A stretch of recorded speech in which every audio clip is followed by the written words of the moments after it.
Shri Shri Ras Viharini Ju Ki Jai Ho, Jai Jai Shri Radhe.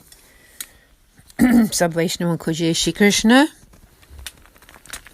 Today is day 51 of Vraja Kishori Seva Trust reading of the Bade Shiksha Patr of Sri Hari Raji. Today we are starting with verse 13 of letter 18 and going on to letter 19, verses 1 and 2. Jai Shri Krishna. Verse 13. Make service to Sri Krishna according to Sri Acharyaji's teachings and none other. Do not just rely on your imagination or get involved with inappropriate devotional attitudes. Our Vaishnavas should serve the Lord according to Sri Acharyaji's path of grace and no other way. Do not just use your imagination. If you don't know, then ask an accomplished Vaishnava. Do not do your service resentfully as if it were a worldly task or without loyalty and faith. Rather, know your seva to be the greatest reward in life and do it with full love and affection. Verses 14 and 15. Establish in your heart the following brief essential truth. Sri Krishna, who sits on Sri Yashodaji's lap, is the supreme essence. If you give your mind to any other than Sri Acharyaji, his lineage and the gopis, or consider others to be equal to them, your devotional insight will be ruined.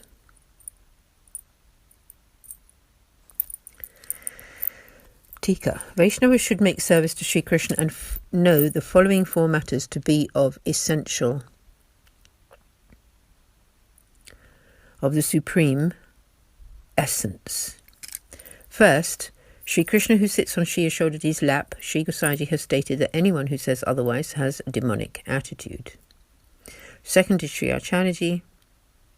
Third is Sri Gosaiji, Sri Vittalnathji, and fourth Sri Swaminiji and the gopis. If you consider any worldly being to equal or similar to these, then your intelligence will immediately be ruined and your attitude will become demonic. In the Varta literature, we find the story of Ramdasji, who visited the home of Mirabai and sang the praises of Sri Acharyaji. Mirabai then asked him to sing a song about Sri Krishna. When Ramdas heard this, he insulted her badly and asked her if she thought the song was about her husband. He swore never to see her again. Mirabai asked him to stay, but he refused and left that place. Then Chitta Swami had to visit Birbal to collect some fees. He sang, doubtless Sri Giridharji and Sri Vittalnathji are each other. Birbal asked Chitta Swami what answer he would give the emperor if he asked him about this statement. Chitta Swami replied, you are a sinful barbarian, I will never look at your face again. He left the fees and came away. These are examples of committed Vaishnavas. Never even consider any of these four as having comparison in the material world. If you do, your intelligence would be disregarded, will be degraded. Sri Hari Raji's advice is to astutely following the teachers in this letter. Verse 16. If you meet someone who is spiritually qualified and has faith and who of their own accord asks about the path, you may teach them. Tika. The teachings of the previous verse should not be revealed to just anyone. If someone seems to be capable of absorbing such teachings, then speak to them about such matters. If they come to you by the Lord's wish and of their own volition and full of faith, humbly request you to teach them, and if they listen attentively, only then instruct them. It is not up to you to call them to be taught. This is a very important point. Just as a cracked pot cannot contain liquid, so the essence of these teachings will not be retained by one who is not qualified to receive them. Therefore, do not speak of these matters to any other. Verse 16.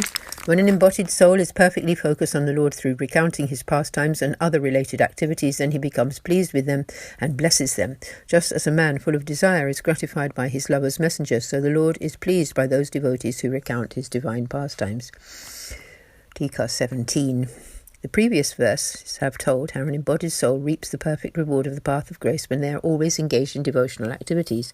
Hiranyakashyap inflicted terrible suffering on Prahaladji because of his beliefs, but Prahaladji never for a moment flinched from his devotional path and was completely surrendered to and reliant on the Lord. Then the Lord appeared as Sri Narsim Devji and removed all obstacles from Prahaladji's path, thus granting him the perfect reward. In the same way, devotees on the path of grace who are always attentive to that path will receive the supreme award. The Lord is compassionate and so will be very pleased with such devotees.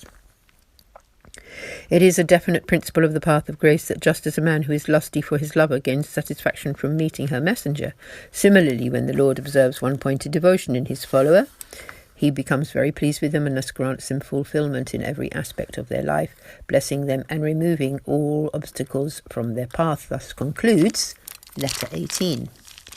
Letter 19. 10 verses, remembrance of the 8-syllable prayer. Translator's introduction. The age of Kali in which we are living is a very difficult period for the development of Vaishnava consciousness.